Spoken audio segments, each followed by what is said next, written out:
m'appelle Eugénie et aujourd'hui je vais vous présenter Les Résilientes, le studio de design d'Emmaüs Alternative qui se trouve au sein de la ressourcerie L'Alternative.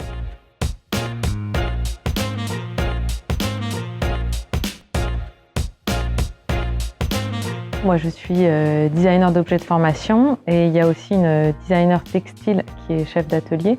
Mais notre rôle, ça va être vraiment plus d'être dans la direction artistique, c'est-à-dire qu'on va définir les grandes lignes d'une collection ou d'un projet et après on va vraiment travailler avec toute l'équipe autour de la conception et de la fabrication. Donc on travaille principalement sur le principe de l'upcycling, vraiment avec l'existant, que ce soit à partir des matériaux qu'on récupère, parce qu'on ne récupère que les matériaux qui sont issus des dons faits à Emmaüs Alternative et qui ne sont pas revalorisables en l'état et qui arrivent en suffisamment grande quantité pour pouvoir développer des collections.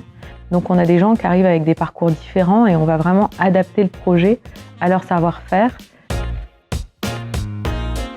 On va récupérer des matériaux qui sont très hétéroclites. Nous, on va avoir plusieurs façons de développer un produit en fait au sein de l'atelier. On part soit du gisement, qui est là, qui est existant, vers un produit. Donc là, on va vraiment se poser la question à partir de, par exemple, du gisement tapis, de dire les tapis qui arrivent chez Emmaüs, en général, ils sont toujours en mauvais état.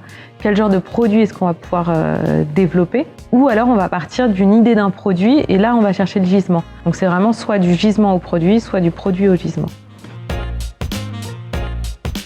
On a plein de gens qui viennent de métiers différents. Il y a des gens qui viennent pas du tout du métier de la création et qui sont pas créateurs à la base. On va vraiment les former ou en tout cas adapter le projet pour que ce qu'ils savent faire puisse servir aussi au projet et à l'équipe. On adapte le projet à ce que les gens qui sont dans l'atelier savent faire.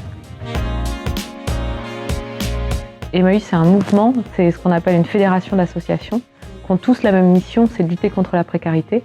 Mais après, en France, il y a presque 300 groupes qui sont tous indépendants les uns des autres et qui en fait ont leur propre fonctionnement, souvent leur propre statut. Donc c'est que des exceptions dans ce mouvement-là, mais avec une mission commune. On est vraiment investi au sein d'un de ces groupes-là, qui a 30 ans d'existence cette année, qui est basé historiquement à Montreuil, qui est Emmaüs Alternative, qui a un pôle social et on a un pôle économique, ce qu'on appelle l'insertion par l'activité économique, qui est l'action plus classique qu'on connaît dans les structures Emmaüs, c'est-à-dire de revendre les dons qu'on reçoit, et ça permet de créer des métiers pour des personnes qui sont éloignées de l'emploi.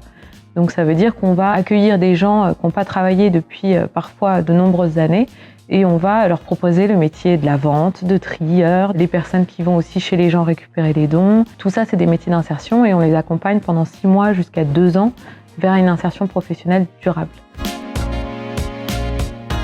Je pense qu'il y a plusieurs choses qui sont importantes avec un projet comme Les Résilientes. Déjà, ça permet de pouvoir recommuniquer sur les actions d'Emmaüs, sur ce que c'est que l'insertion professionnelle et de parler aussi du réemploi des matériaux et de montrer toute la diversité des choses qu'on peut faire.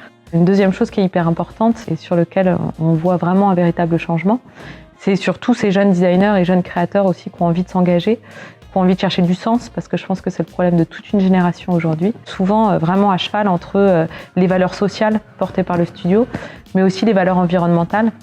Et ça, je trouve que c'est un vrai truc d'avenir qui est chouette.